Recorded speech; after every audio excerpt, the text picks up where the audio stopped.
तो आज की तासिका में हम बोलियों पर बात करने वाले हैं।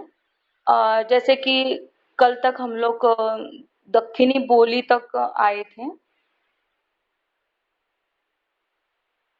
तो दक्षिणी बोली क्या है? 14वीं शताब्दी की पूर्वार्ध में हिंदी के जो सुल्तान थे हरियाणा और कुरुक्षेत्र के लोगों के दक्षिण दौलताबाद और उसके आसपास जा बसा। मुझे लगता है कि हाँ, ये भी हमारी हो गई थी। अब हम लोग आगे बढ़ते हैं, मारवाड़ी को देखते हैं। मारवाड़ी, मैथिली और उसके पश्चात हमारा यह जो पॉइंट है यह आज की तासिका में पूरा क्लियर हो जाएगा। तो पॉइंट ही मतलब हमारा ये चैप्टर ही कंप्लीट हो जाएगा। तो जैसे कि रिवीजन सेशन चल रहा है, आप लोग पिछले बैक की वीडियो भी देख रहे होंगे, तो उस उन वीडियो में भी आपके जो प्रॉब्लम है या जो प्रश्न है वो भी आपके सॉल्व हो गए होंगे। आपको इसमें प्रश्न कैसे पूछा जाएगा यह बस केवल आपको ध्यान में रखना है इंटरेक्शन सेशन में या डाउट सेशन में। और साथ ही में आपके यदि कोई डाउट्स होते हैं तो वो भी आप क्लियर करते जाइएगा। तो मारवाड़ी यह जो बोली है राजस्थानी हिंदी की प्रमुख बोली के रूप में अपनाई जाती है।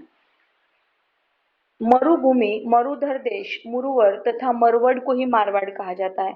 देखिएगा, आपको सवाल ऐसे पूछा जा सकता है। अब देखिए कि अब सिस्टम चेंज हो गया है। अब तो आपको गूगल फॉर्म के माध्यम से आपको ऑप्शंस दिए जाएंगे। यहाँ पर चूजिंग जैसे हिंदी साहित्य के इतिहास के शायद सरने ली होगी आपकी एग्जाम, तो आपको वहां पर ही आंसर पर्याय के रूप में दिए जाएंगे। और जब आपकी मैनुअल एग्जाम होगी, है ना, मतलब जैसे आप लोगों को कॉलेज में आकर एग्जाम देनी है, तो उस समय में आपको एकोत्तरीय प्रश्न मंजूषा पूछी जाती है। तो कैसे आपको पेपर में प्रश्न पूछा जाएगा? तो प्रश्न आपको ऐसा पूछा जाएगा कि मारवाड़ी को अन्य किन नामों से जाना जाता है? तो मरुभूमि, मरुधर देश, मुरवर तथा मरवड़ को ही मारवाड़ कहा जाता है। ऐसा प्रश्न आपको पूछा जाएगा। तो यदि आपने प्रिंट निकाली है, यदि आपने आपकी बुक में लिख रहे हो, तो ये जो लाइन है इस पर आप अंडरलाइन करके रखिएगा। इसमें कौन कौन सी चीजें महत्वपूर्ण है, कौन कौन से बिंदु अत्यंत महत्वपूर्ण है जिस पर आप लोगों को दृष्टि डालनी है इस रिवीजन सेशन में, इसलिए ये चर्चा चल रही है हमारी। तो मारवाड़ी का जो क्षेत्र है वो अत्यंतम व्यापक है। जैसे कि मारवाड़ी, तो मारवाड़ी का शुद्ध रूप हमें जोधपुर के पास प्राप्त होता है। और इसके अलावा इसकी जो उपबोलियां होती है, आपको देखिएगा प्रश्न ऐसा पूछा जा सकता है कि मारवाड़ी की उपबोलियां बताइए। इनटू शॉर्ट में आपको यदि एकोत्तरीय प्रश्न मंजूषा में प्रश्न पूछा जाता है कि मारवाड़ी की उपबोलियां कौन सी है, तो बीकानेरी, शेखावेरी, शेखावारी, मेवाड़ी और बागड़ी, इस प्रकार से मारवाड़ी की 4 मुख्य बोलियां पाई जाती है। वास्तविक तौर पर यह 12 होती है, लेकिन 12 में से 4 अत्यंत महत्वपूर्ण रूप से जानी जाती है और होती भी है। मतलब अधिकतर हिस्सों में इन 4 बोलियों को प्रयुक्त किया जाता है। इतना क्लियर हुआ आप लोगों को? हाँ। समग्र रूप से मारवाड़ी का जो रूप है, मतलब कहाँ पर हमें यह रूप मिलेगा, तो अजमेर, मेरवाड़ा, किशनगढ़, मेवाड़ के पश्चिम में जैसलमेर और सिंध के अमरकोट तक एवं उत्तर में बीकानेर, जयपुर के उत्तरी भाग और दक्षिण में सिरोही, पालनपुर तक तथा पंजाब में हिसार, भिवानी के पूर्व तक यह बोली जाती है। देखिए, यह अत्यंत महत्वपूर्ण है। आईएमपी कहो, वीआईएमपी कहो, गेस्ट क्वेश्चन के तौर पर आपको प्रश्न ऐसा भी पूछा जा सकता है कि मारवाड़ी का क्षेत्र कहाँ से कहाँ पर बोला जाता है, या मारवाड़ी का क्षेत्र बताइए। एकोत्तरीय प्रश्न मंजूषा होगी, लेकिन एकोत्तरीय प्रश्न मंजूषा में प्रश्न आपको कितना बड़ा लिखना है देखिएगा। तो मारवाड़ी, अब पूर्व की ओर यदि चलते हैं, तो पूर्व में कौन सा हिस्सा है? अजमेर, मेरवाड़ा, किशनगढ़। तो आपको आपकी जो बुक है उसमें आपको इस पर अंडरलाइन करके रखना है। अजमेर, मेरवाड़ा, किशनगढ़ और मेवाड़ में पश्चिम के हिस्से में। अब देखिएगा, पूर्व हो गया, पश्चिम हो गया, उत्तर हो गया और फिर उसके बाद में पंजाब। तो इस प्रकार आपको चारों हिस्सों को बताना अत्यंत आवश्यक होगा। तो मेवाड़ के पश्चिम में जैसलमेर और सिंध के अमरकोट तक एवं उत्तर में बीकानेर, जयपुर और जयपुर के उत्तरी भाग के दक्षिण में सिरोही और पालनपुर तक तथा पंजाब में हिसार, भिवानी के पूर्व तक यह बोली जाती है। देखिएगा, जिस प्रकार से हमारी शायद होगा आपकी नानी के पास, यदि नानी होती है या दादी होती है तो जैसे नानी के पास यदि छोटा सा भी सिक्का होता है ना पुराने जमाने का, तो पुराने जमाने का सिक्का दादी अटैची में रखती है, फिर डिब्बे में रखती है, डिब्बे में डिब्बा होता है, डिब्बे में और डिब्बा होता है और उसके अंतर्गत छोटी सी डिबिया होती है जो वह हमें दिखाती है। तो बस ऐसी है हमारी ये मारवाड़ी बोली कि जिसमें बोलचाल का जो समग्र रूप है वो अत्यंत व्यापक होता है। जैसे हमने पहले ही बता दिया कि मारवाड़ी का क्षेत्र अत्यंत व्यापक है और व्यापक से तात्पर्य कि उसका स्टैंडर्ड रूप है तो यह जोधपुर में हमें प्राप्त होता है। और साथ ही में अजमेर, मेरवाड़ा, किशनगढ़, मेवाड़, जैसलमेर, सिंध का अमरकोट, उत्तर में बीकानेर, जयपुर का उत्तरी भाग के दक्षिण में, मतलब जयपुर का एक हिस्सा है उत्तरी भाग और उत्तरी भाग का ही दक्षिण हिस्सा, उसमें सिरोही और पालनपुर तक, और पंजाब में हिसार, भिवानी के पूर्व तक यह बोली अपनाई जाती है और इसके बोलने वालों की संख्या 1 करोड़ से भी अधिक माने जाते हैं। साहित्यिक दृष्टि से मारवाड़ी का प्रचलन आधुनिक काल की अपेक्षा आदिकाल में अधिक हुआ। अब देखिएगा आपका आदिकाल चल रहा है ना? तो आदिकाल में रासो ग्रंथों को आप लोग देख चुके होंगे। तो आदिकाल का जो रासो ग्रंथ है वो और कुछ नहीं है, वो मारवाड़ का ही एक समग्र रूप है। यह कहने में अनहोनी न होगी। अब कैसे है तो आगे आपको पता चल जाएगा। तो इस समय का जो राजस्थानी का हिस्सा था तो उसे राजस्थानी डिंगल कहा जाता था। डिंगल और पिंगल आपको लेक्चर में आया होगा, डिंगल भाषा है, पिंगल भाषा है ना? तो यह जो डिंगल है तो डिंगल में जो मूलतः साहित्य लिखा जाता है वो मारवाड़ का साहित्य, मतलब वो मारवाड़ी है। और राजस्थानी को सभी बोलियों में साहित्यिक दृष्टि से मारवाड़ी संपन्न भाषा के रूप में अपनाई जाती है। अब देखिएगा कि ये आपको प्रश्न ऐसा भी पूछा जा सकता है कि अभी गूगल फॉर्म के जरिए यदि आपको पर्याय बहुपर्याय दिए जाते हैं तो राजस्थानी की संपन्न भाषा कौन सी है, और फिर इंटू ब्रैकेट में हम देंगे राजस्थानी, एक शब्द होगा मारवाड़ी, दूसरा होगा मागधी और चौथा होगा मैथिली। अब कौन सा है समग्र रूप से संपन्न भाषा राजस्थान की सभी बोलियों में से, बताइए।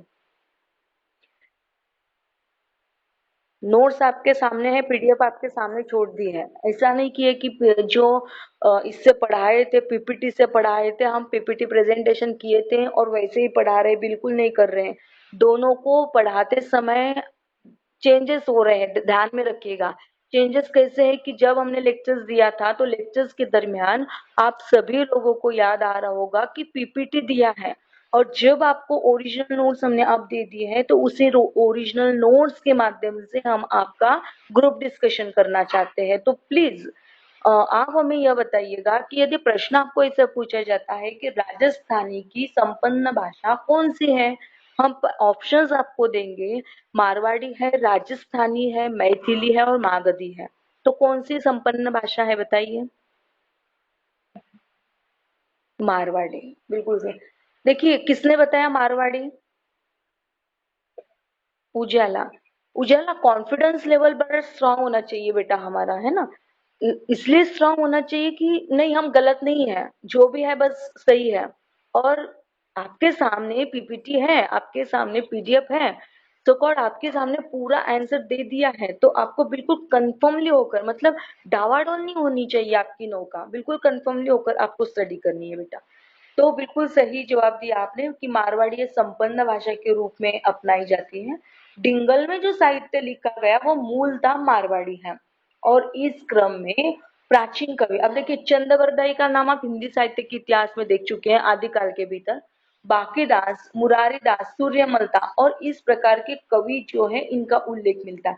खास तौर पर हिंदी का यदि रासो ग्रंथ हम उठाते हैं तो ढोला मारू का दोहा तथा वेली किसन मुका विनीरे जैसे रचनाएं मारवाड़ी से जुड़ी हैं। आपको वो पहेलियां याद आ रही होगी, सर ने आपको उन पहेलियों के बारे में बताया होगा कि मारवाड़ी में रासो ग्रंथ जो था ना, तो उस रासो ग्रंथ में पहेलियां हुआ करती थी। पहेली जानते हो ना आप? हाँ, तो पहेली को सुलझाने का प्रयास किया जाता है। तो राजा और रानी के बीच में जो उस समय में पहल हुआ करती थी, तो राजा और रानी एक दूसरे को पहेलियों के माध्यम से जिताती थी और हराती थी, है ना? तो किस प्रकार की पहेलियां थी? एक ओंधा भरा और उसके सिर पर ओंधा भरा, तो ये सब मतलब आकाश और सितारों का मुझे वो सटीकता से याद नहीं आ रहा है वो कैसे वह पहेलियां हुआ करती थी। तो पहेलियों का जो वर्णन रासो ग्रंथ में मिलता है, तो वह एक थाल मोतियों से भरा, ऐसी स्टार्टिंग है वहां की। अब आगे के वर्ड्स मुझे याद नहीं आ रहे हैं। एक थाल मोतियों से भरा, उसके सिर पर औंधा धरा। तो थाल न थाल हिला भी तो न एक मोती वहां से गिरा। तो इसका मतलब क्या है कि आकाश जो है वो एक पूरा जाल है ना, एक पूरी बड़ी थाली और थाली होने के बाद भी उसके अंदर के जो मोती है ना, वो गिरते नहीं है, मतलब आकाश के जो सितारे हैं वो नीचे नहीं आ पाते हैं। तो इसलिए वह एक थाल मोतियों से भरा, इस प्रकार का चित्रण रासो ग्रंथ में हमें मिल जाता है। तो वस्तुतः यह जो पहेलियां है, यह पहेलियां मारवाड़ी में मिलती है। तो ध्यान में रखिएगा कि जैसे रासो ग्रंथ की बात चलती है, तो रासो ग्रंथ से तात्पर्य केवल और केवल मारवाड़ी भाषा से है। पूछा जाता है सवाल आपको हिंदी साहित्य के अंतर्गत भी, तो आपको याद रखना नितांत आवश्यक होगा। अब देखिएगा कि हिंदी के रासो ग्रंथ ढोला मारू का दोहा तथा वेली किसन मुकामिनी री जैसी रचनाएं मारवाड़ी से जुड़ी है। और मारवाड़ी की एक विशेषता और भी रही कि प्राचीन काल से गद्य का इसमें प्रयोग होता रहा। मारवाड़ी का प्रमुख अपना जो साहित्य है वो लोक साहित्य है। जैसे कि पहले ही हम आपको बता चुके हैं कि इसका समृद्ध लोक साहित्य, और लोक साहित्य जितना समृद्ध होगा उतने बोलने वालों की संख्या, मार कोई भी बोली हो, कोई भी भाषा हो, तो उतनी ही बोलने वालों की संख्या तादाद में ज्यादा होगी। क्यों ऐसा होगा? क्योंकि हम लोग लोक साहित्य को अधिकतर मानते हैं, लोक साहित्य की परंपरा को मानते हैं, लोक कथाओं को मानते हैं ना। मतलब दादी परदादी किसी स्कूल महाविद्यालय में नहीं गई, पर फिर भी हम सभी लोग जिस प्रकार से उनकी कथाओं को आज भी आत्मसात करते चले जाते हैं, तो ठीक वही बात अपने मारवाड़ी के क्षेत्र में भी अपनाई जाती है कि उस जमाने में लोक कथाओं का आधार बना लिया, और लोक कथाओं को आधार बनाते हुए उन लोगों ने अपनी भाषा को समृद्ध बनाने का प्रयास किया। अब देखिएगा कि जैसे हम कहते हैं कि उच्चारणगत में म और फ, हर लेक्चर में हम आपको बता रहे हैं कि जब भी आप लोग नोट्स बनाइएगा या आप लोग लिख रहे हो, जो भी कार्य कर रहे हो, तो आपको कार्य करते समय ध्यान में यह रखना है कि जैसे म और फ जुड़ गया है ना, तो म और फ का मतलब क्या है? तो इंटू इन्वर्टेड कॉमा हम लोग डालते हैं ना, तो इंटू इन्वर्टेड कॉमा से आप लोगों को अब पूरा ज्ञात हो चुका होगा कि म और फ के बीच में शब्द आ रहा, हमारा ध्वनि आ रही है हमारी स के, है ना। तो स का उच्चारण कुछ श के समान हो जाता है ना।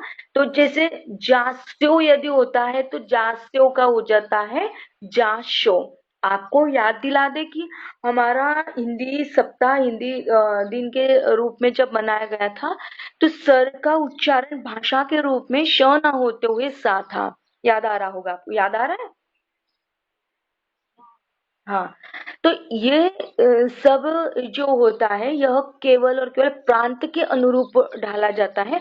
मतलब देखिएगा कि जैसे प्रांत बदल जाता है, उत्तर प्रदेश के लोग क्ष नहीं बोल पाते हैं ना, उनका क्षेत्र या यदि उनको बोल पाते हैं तो उनका बोलने का तरीका कुछ डिफरेंट सा होगा, है ना। तो स का उच्चारण को श के रूप में अपनाया जाता है, जैसे जासो का जाशो। आपको हमने ये भी बताया हुआ है साथ में कि जैसे ही आपको समय मिलता है घर पर, या कोई होमवर्क नहीं दे पा रहा है अभी, समय आपको मिलता है, तो उस समय में आपको ये जो एग्जाम्पल हमने बनाए हुए हैं, ऐसे एग्जाम्पल आप अपने बनाते जाइएगा, है ना। इससे क्या होगा? इससे बेनिफिट्स हमारा ये होगा कि हम लोगों को लिखने की भी आदत हो जाएगी, और हमें एक वाक्यों को ढालने की भी आदत हो जाएगी, और वास्तविक तौर पर बोलियां हमारी बहुत अच्छे से समझ में आ जाएगी। तो इस प्रकार विशेषण की तुलनावस्था बताने के लिए सु या से के अतिरिक्त कर्ता का प्रयोग किया जाता है। मतलब जहां पर सु होता है कि इससे मिले, उससे मिले, तो उसके जगह पर का प्रयोग वो लोग करते हैं। तो जैसे उदाहरण के तौर पर हम आपको बता रहे हैं कि मोहन करता सोहन भले रो है। मोहन करता सोहन भले रो है, मोहन से सोहन भला है। है ना, कर्ता का प्रयोग किया गया है यहाँ पर। हमने आपको अभी भी बताया ना कि के अतिरिक्त कर्ता का प्रयोग किया जाता है। कि कैसे सु और से के अतिरिक्त वहां पर कर्ता, मतलब मोहन कर्ता सोहन भले रूप है। अब मोहन से सोहन भला है, कर्ता के मत कर्ता से तात्पर्य क्या है, किससे, है ना। अब देखिएगा इसका एग्जाम्पल क्या है। तो मारे आंगड़ो लेमड़ी नंदी ने आंगड़े झाड़ माजे, अर्थात धमके बाऊ लेमड़ी फूल घेमण्या घेलो जाय रे, नंदीबाईना वीरामने सुनरी मारी आल माजी रे, जुगे सुनड़ी मारा भरिया जीवन जाय रे। इसका तात्पर्य है कि मेरे आंगन में नीम लगा है। नीम जानते हो ना, नीम का पेड़, दो नीम के पेड़ होते हैं, उजाला विद्या, कौन कौन से होते हैं बताइएगा। दो नीम के होते हैं, कौन कौन से दो नीम होते हैं। हाँ जी।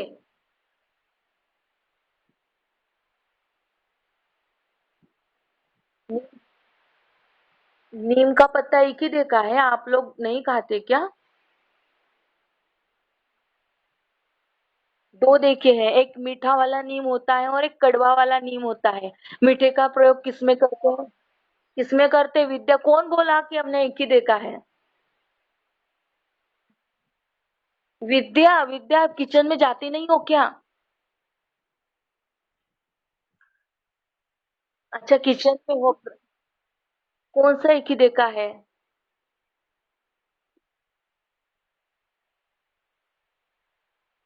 और दूसरा एक नीम होता है। मम्मी को पूछना जरा।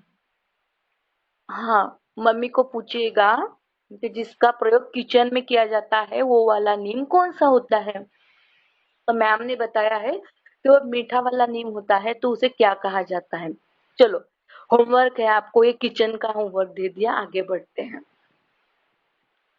तो क्या कहती है वो कहती है कि मेरे आंगन में नीम लगा है और मेरी ननद के आंगन में भी एक झाड़ है।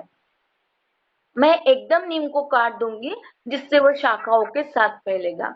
आपको पता होगा ना कि जितना उन पत्तों को या उन डालियों को जितना काटा जाएगा, जितनी कटिंग की जाएगी, उतना ही वो बहुत ज्यादा फलता है, फूलता है। तो वह कहती है कि वो शाखाओं के साथ फैल जाएगा। ननद के भाई, मुझे अच्छी सी चुनरी ला दो। ननद का भाई माने कौन, उसका पति, है ना। तो कैसे कहते हैं देखिएगा, आज भी मतलब हम यदि हमारे नहीं बट हमसे जो पुराने हैं, या हम कहें कि पापा के जमाने के जो लोग हैं ना, वो आज भी अपनी पत्नी को उनके नाम के साथ नहीं पुकारते। और माता भी आपकी शायद ही आपके पिता को नाम के साथ पुकारती होगी।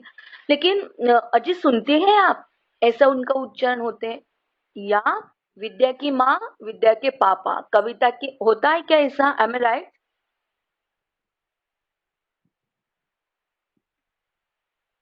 अरे देखिए, आपके घर का जो क्लाइमेट है बस उसके साथ हम जोड़ना चाहते हैं। हमारा कहने का तात्पर्य यही है कि वो जो औरत है वो अपने पति से डिमांड कर रही है ना, अपनी पिया से डिमांड कर रही है। लेकिन आज की यदि हम पीढ़ी लेते हैं, या आज का यदि दौर लेते हैं, आज के युग का, तो आज के युग के दौर में ननद के भाई मुझे ये दिला दो, ननद के भाई मुझे वो दिला दो, हम यूं नहीं कहते। हम तो डायरेक्टली नाम के साथ पेश जाते हैं। अरे भैया मेरा ये खत्म हो गया है जी, आप उसे ला कर दे दो, जो भी नाम होगा, राज होगा, जो भी होगा, है ना। तो हम लोगों को ये सब चीजों को याद करना है कि उस जमाने में औरतें कितने शिष्टाचार के साथ रहा करती थी, कितनी मर्यादाओं के साथ रहा करती थी। तो वो क्या कहते देखिएगा, मेरे आंगन में नीम लगा है, मेरी ननद के आंगन में भी झाड़ है, मैं एकदम नीम को काट दूंगी जिससे वह शाखाओं के साथ फैलेगा। हे ननद के भाई, मुझे अच्छी सी चुनरी ला दो, मेरी भरी हुई जवानी जा रही है। तो इस प्रकार से प्रस्तुत वाक्य जो हमने आपको बताया, मारे आंगड़ा से लेकर जीवन जाए रे, तब तक आपको उसे लर्न करना। अब देखिएगा, आपको होगा कि मैडम इतना तो लर्न नहीं होता है हमसे, तो करना क्या है। आपको, यदि आपने इन वाक्यों को आज से ही आपकी दीवारों पर लिखकर छोड़ दिया ना, हमने आपको इसकी ट्रिक भी बताई बेटा कि आपको कैसे लिखना है, कैसे याद करना है। तो जैसे आपकी बेडरूम होगी, जैसे आप यदि ज्यादा समय आपके किचन में देते होंगे, तो उस समय में आप आपके स्टडी रूम में हो, किचन में हो, तो वहाँ के दीवारों पर आपका एक चिट रखा लिखा होना चाहिए। चिपका दीजिए आपके रूम में जहाँ भी आप रहते हो ज़्यादा समय पर। तो जब भी आपकी आँख जाएगी, जब भी आप उसे याद करते रहोगे, घूमते हुए याद कर रहे हो, फिरते हुए याद कर रहे हो, किसी के साथ बात कर रहे हो तब याद कर रहे हो, तो जब भी आप लोगों की चर्चा चल रही है उस समय में यदि आप इन वाक्यों को याद करते हो, तो अनायास ही आपको ध्वन्यात्मक व्याकरणिक विशेषता को याद करने की जरूरत नहीं होगी। क्लियर हो रहा है? तो ये सब आपको याद करना ही करना है। तो देखिएगा, मारवाड़ी राजस्थान की सबसे बड़ी बोली है और इसी के आधार पर आदर्श राजस्थानी का विकास मारवाड़ी जैसी बोलियों के आधार पर हो रहा है। मारवाड़ी के प्रचुर गद्य और पद्य साहित्य उपलब्ध। प्राचीन साहित्य की यदि हम लोग बात करते हैं तो हमें केवल ग्रंथ गद्यात्मक रूप में मिलते हैं, लेकिन जैसे धीरे धीरे विकास होता गया तो फिर पहेली का विकास हुआ, पद्यात्मक रूप से विकास हुआ, और फिर यह विकास मारवाड़ी की प्रचुर गद्य और पद्य साहित्य में उपलब्ध है। प्रचुर मात्रा में माने क्या, कि ढेर सारा साहित्य हमारे पास अब अवेलेबल होता है मारवाड़ी के तौर पर। यहाँ तक क्लियर हुआ? किसी को कोई सवाल है?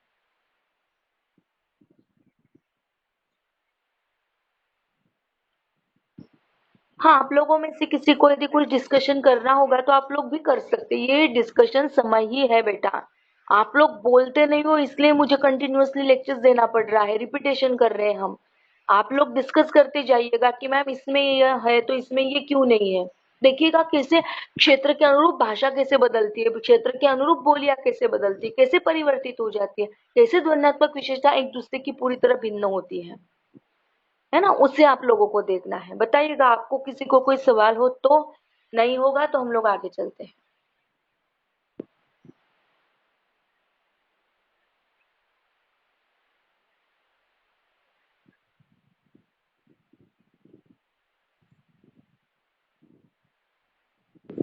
किसी को कोई सवाल नहीं है ऐसा लग रहा है मुझे। आगे बढ़ना है फिर।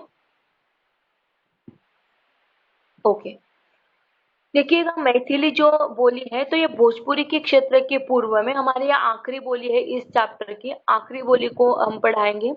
रिपीटेशन उसके बाद में इस इन टॉपिकों पर कभी भी नहीं होगा, क्योंकि हमारा जो रिपीटेशन है ऑलरेडी हम 10 बार आपको दे चुके हैं। पहली बार जब आपको लेक्चर लिया, दूसरी बार जब आपको वीडियो दिया, तीसरी बार जब आपको पीडीएफ दिया, चौथी बार जब आपसे कुछ डिमांड की गई लेकिन आपसे नहीं आया, अब आप लोग उसे लिख रहे हो तो पांचवी बार वो हो जाएगा। छठी बार जब हम यहाँ पर ले रहे हैं, और सातवीं बार आप उस समय में लोगे जिस समय में आपके पास वो वीडियो आप शो आउट करोगे, है ना। तो ये 7-8 बार आप लोगों के पास में घूमने वाला विषय है, तो ध्यान में रखिएगा, इसे आप रिपीट नहीं कर पाएंगे। तो भोजपुरी क्षेत्र के पूर्व में तथा मगध के उत्तर में जो मिथिला है, और मिथिला यह क्षेत्र है, ध्यान में रखिएगा। तो क्षेत्र के अनुरूप यहाँ की जो बोली है वह मैथिली के रूप में जानी जाती है। मिथिला शब्द का संबंध मीय यह धातु से बना है, अर्थात यह वैशाली, विदेह तथा जनपदों का संयुक्त प्रांत है।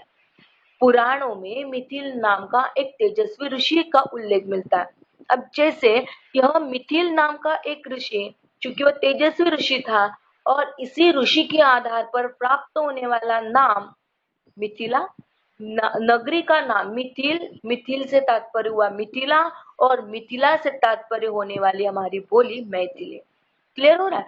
और यह जो विशुद्ध मैथिली का जो प्रारूप है वो हमें कहाँ मिलता है? तो मैथिली का रूप हमें मिलता है दरभंगा, मुजफ्फरनगर, पूर्णिया, उत्तरी मुंगेर, उत्तरी भागलपुर के जिलों में यह बोली अपनाई जाती है।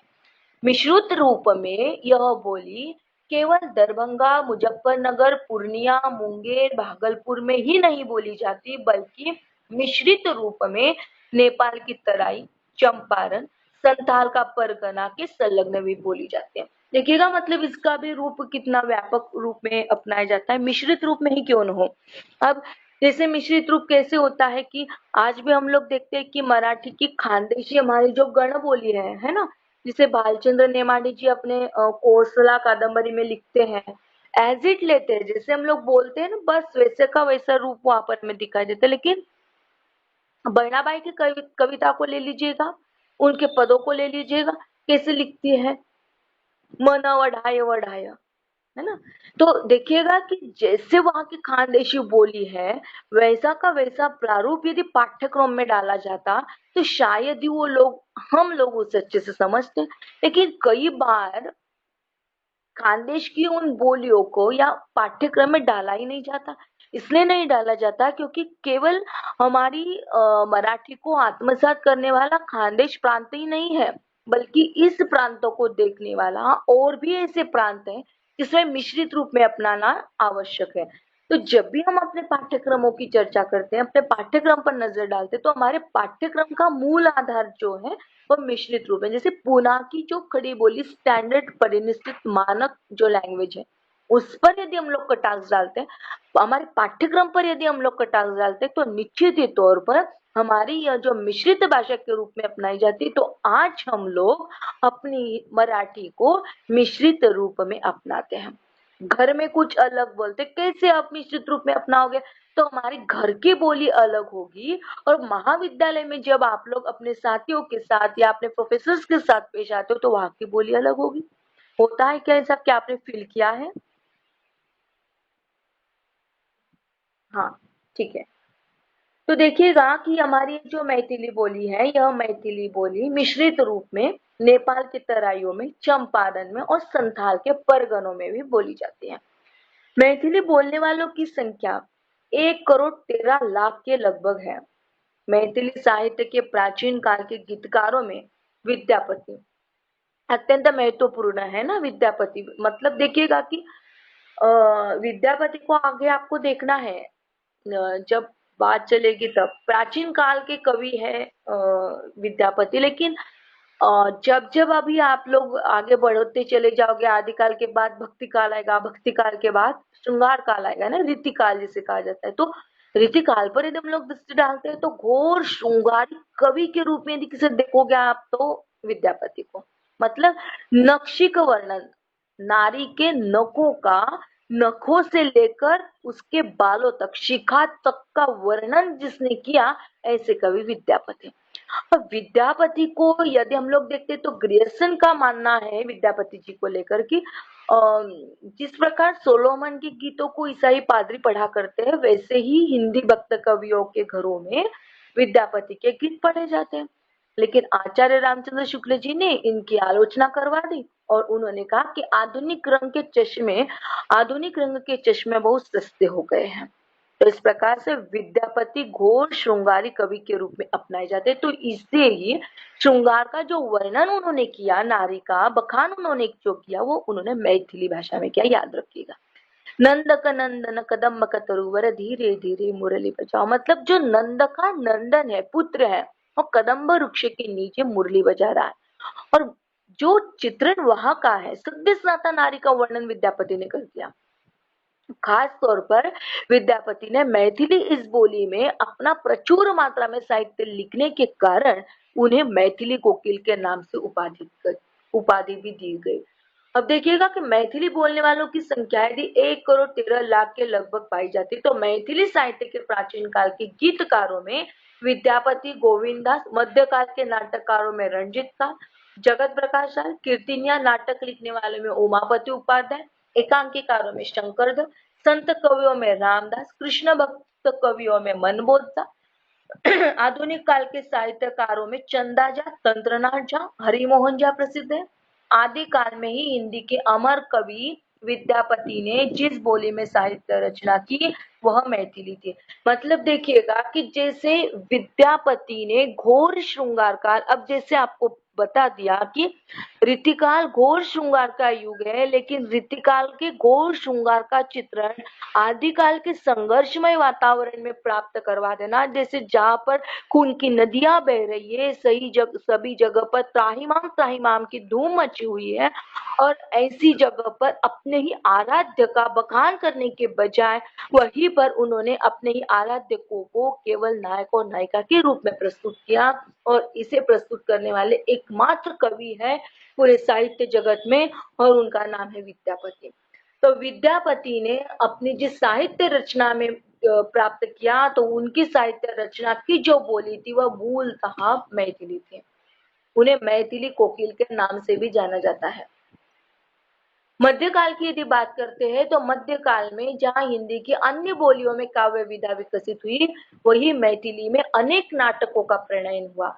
मैथिली की सबसे बड़ी विशेषता यह रही कि इस बोली में नाटक, उपन्यास, कहानी, एकांकी सभी लिखे जा रहे हैं।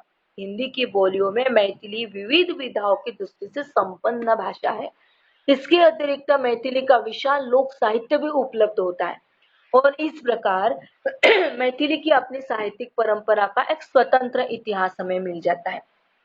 अब देखिएगा, इस जैसे हमने देखा कि इसका विशाल साहित्य है, तो विशाल साहित्यिक जो परंपरा होती है, तो विशालता से तात्पर्य क्या है? केवल गद्य और पद्य में नहीं है, बल्कि हम आपको यूं बता रहे हैं कि गद्य की हर विधा में, है ना, गद्य की हर विधा में, और खास तौर पर विद्यापति ने अपने गीतों में उसे प्रस्तुत किया। तो नाटक, उपन्यास, कहानी, एकांकी, एक भी मतलब देखिएगा कि किस प्रकार से गद्यात्मक शैली की जो गद्यात्मक विधा और अन्य बोलियों में हिंदी की काव्य विधा में भी वो विकसित होती हुई दिखाई देती है। और इस प्रकार इसका मैथिली का जो विशाल लोक साहित्य है वो भी हमें मिलता है। ध्वन्यात्मक विशेषता की ओर यदि हम लोग कटाक्ष डालें तो ब का म हो जाता है। जैसे चुंबन, चुम्मा हो जाता है। कुंभ का कुम्भ हो जाता है ना। आपको नीचे दिए भी हुई है। चंदन का चंदन हो जाता है। सुगंध का सौंद हो जाता है।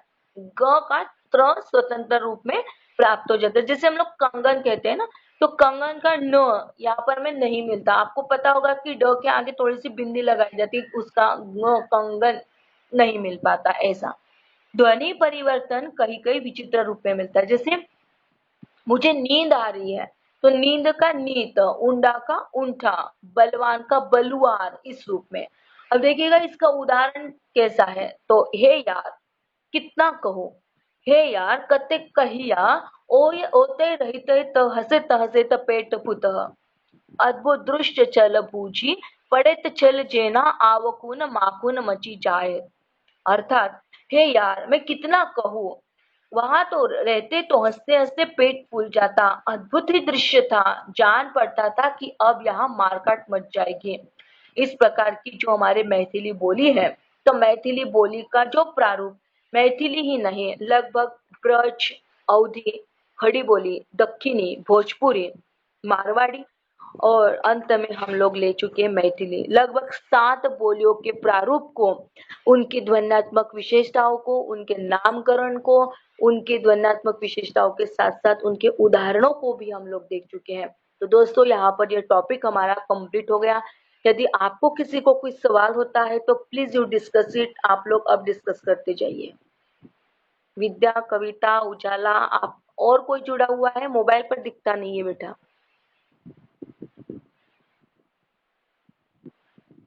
क्लियर तो हुआ आपको? ये रिवीजन जो चल रही है वो तो समझ में आ रही है, या इसमें कोई प्रॉब्लम आ रही है आपको? हाँ, ओके, वेरी गुड। और नहीं समझ में आता है तो आप ये जो रिकॉर्डेड वीडियो है उसे देखिएगा, उसे सुनिएगा। आपकी पीडीएफ फाइल जो आपको भिजवाई है उसकी प्रिंट निकाल लीजिएगा, उसे लिख लीजिएगा। और यदि उसमें से भी और आपको लगता है कि हाँ मैम मुझे फर्स्ट टॉपिक का ये पॉइंट क्लियर नहीं हुआ है, उस पर पेंसिल से क्वेश्चन मार्क बना के रखिएगा। और फिर जब आपकी क्लास चलती है, जब आपके डाउट सेशन सेकंड के चलेंगे, अभी तक अपना जो आधा हिस्सा हमारा कंप्लीट हो गया है ना, अब इसके पश्चात यदि हम लोग कटाक्ष डालेंगे अपने सिलेबस पर, तो सिलेबस के एक एक पॉइंट पर नजर डालते हुए अब हम लोग चलेंगे संस्थानों पर। तो संस्थाओं का इतिहास देखेंगे। तो उसके पश्चात जब हमारा रिवीजन सेशन होगा, तो इसकी टेस्ट आज आपको हम भिजवा देंगे आपके मोबाइल पर गूगल फॉर्म के जरिए। तो यह और इसके पश्चात वाला जो टॉपिक है भाषा का उत्पत्ति विषयक सिद्धांत, तो वो टॉपिक हम लोग नेक्स्ट तासिका में करेंगे। वो होने के पश्चात ही आपका जो सिलेबस का अगला अंग है उसे हम लोग प्रस्तुत कर पाएंगे। ठीक है। तो अभी आप लोगों की चर्चा करने का समय आ गया है। अब आप लोग बोलते चले जाइएगा, आपको यदि किसी को कोई सवाल होता है तो। चुप्पी मत साधिए प्लीज, हाथ जोड़कर गुजारिश करते हैं आपसे।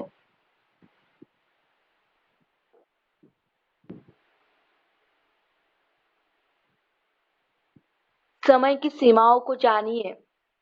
तुरंत कट जाएगा बेटा, आपको जो भी बोलना है तुरंत बोलते जाइएगा।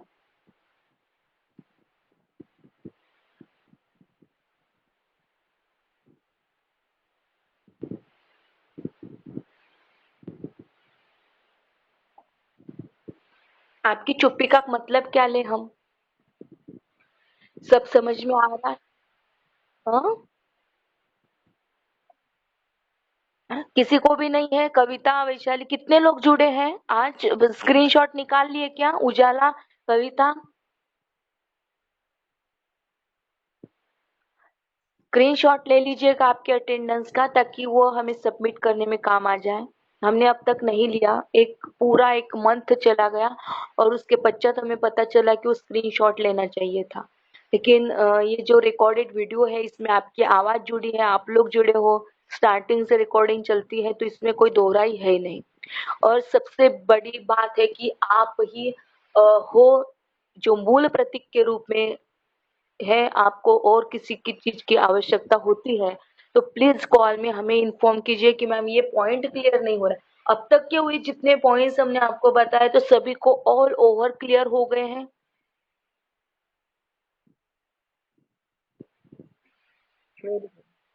तो अब देखिएगा, आज की ये तासिका होने के पश्चात आपको शायद 11:30 बजे जुड़ना है, आपके पेरेंट्स को जुड़वाना है, आपको पता होगा, मैसेज दे दिया होगा ना आपको सभी लोगों से, आ गए क्या मैसेज? Very good. तो देखिएगा, आपको जुड़ना है बेटा, आपके मम्मी पापा को भी जुड़वाएगा, आप सभी लोगों का उत्तरदायित्व बनता है कि कौन कौन सी चीजें कॉलेज में घटित हो रही है, तो वो भी आप सभी लोगों को देखना नितांत आवश्यक होगा। जूम पर जुड़िएगा, खास तौर पर आप लोग यदि स्टार्टिंग से बने रहते हैं तो जूम पर जुड़िएगा, अदरवाइज आपको यूट्यूब पर जुड़ना होगा, क्योंकि आप लोग यदि बाद में कनेक्ट होते हो नेट से उस समय में, तो आपको बाद में भी हो सकता है। तो देखिए, जैसे आपको समय मिलता है उस समय के अनुरूप आपको जुड़ना नितांत आवश्यक होगा। तो यहाँ तक जैसे हम लोग आपको बताया कि भाषा का स्वरूप क्या है, भाषा शब्द क्या है, भाषा का स्वरूप क्या है, भाषा का महत्व क्या है, भाषा की विशेषता क्या है ना? इस पॉइंट में तो यहाँ तक आते हुए आपको प्रश्न दिए जाएंगे गूगल फॉर्म के जरिए, आज हम आपको सेंड करवाएंगे, तो उसे फिल करना है। साथ ही में जो आपका दूसरा पॉइंट चलता है कि भाषा का विविध रूप, तो भाषा के विविध रूपों में हम देख चुके हैं कि बोली है, परिनिष्ठित भाषा है, बोली में हम देख चुके हैं कि बोली भाषा।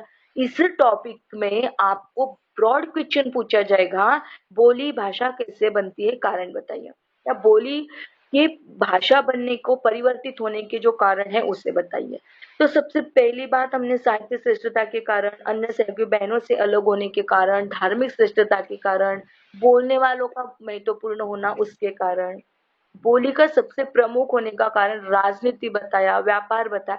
तो ये सारे जो रीजंस हमने बताए वो भी आपको अच्छे से लर्न करने इस टॉपिक में।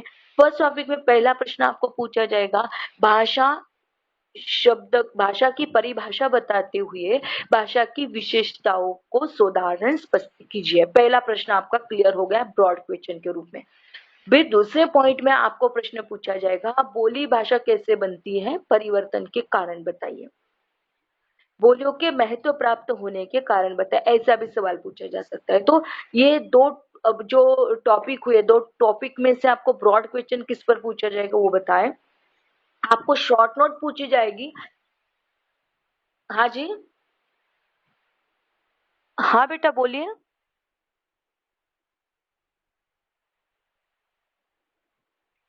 हाँ, आपकी आवाज बिल्कुल कम आ रही है, बहुत ही कम, मतलब सुन ही नहीं पा रहे हम। तो प्रादेशिक भाषा, राजभाषा, राष्ट्रभाषा, परिनिष्ठित भाषा, इन सभी पर आपको प्रश्न पूछा जाएगा, लेकिन वो शॉर्ट नोट के रूप में पूछा जाएगा। बोली और परिनिष्ठित भाषा के